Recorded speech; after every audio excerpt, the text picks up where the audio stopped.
good morning, everyone. Guess what today is? Today is day 40 of our social media fast.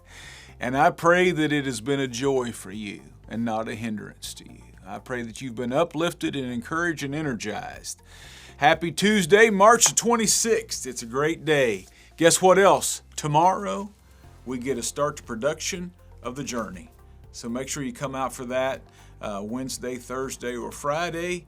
And just keep praying that God moves in a great fashion. I want to jump into the text of 2 Corinthians chapter 10, verse 5. I want to read from the New King James Version. Now this morning I want to talk about our mind.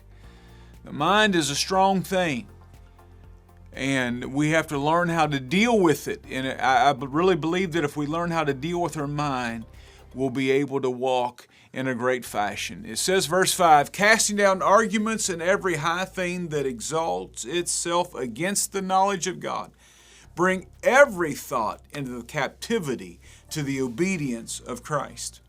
We have distractions all around us today, but the greatest distraction of all is the distraction within us, our mind, our thoughts. Our mind is a spiritual battlefield. From negative thoughts about self to sinful things that pass through our mind, and oftentimes we entertain them too long. Our mind is a spiritual battlefield, and our mind must be dealt with as a battlefield. Paul used some very strong military language here in this text. He said, bringing every thought into captivity as unto the obedience of Christ. Question: have you ever gotten on Facebook or YouTube and you just wanted to look at something real quick, and then you caught yourself 30 minutes later or 3 episodes later and realized you got sidetracked? Another question: have you ever done the same thing in your mind? Gave in to just a little thought and found yourself way down a road that you shouldn't be down or never intended to go down, and wondered, how did I get there? When you find yourself headed down a road in your mind that's negative or destructive, we must learn the discipline to fight and bring those thoughts captive to obey Christ. Bring those thoughts captive to the obedience of Christ is a discipline that you learn to develop over time as you commune with God. Notice I didn't say communicate with God, but commune with God. One has to do with talking to God, while the other has to do with listening to God.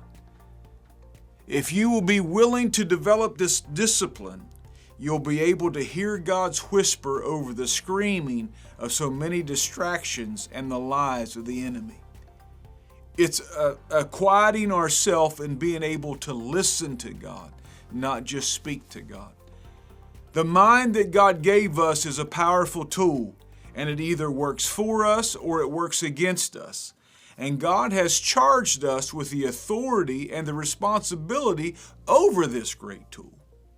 I try to walk in the spiritual discipline that as soon as I recognize my thoughts going down a path that is destructive, I try to take those thoughts captive and bring them to Jesus and ask Him to take those thoughts captive.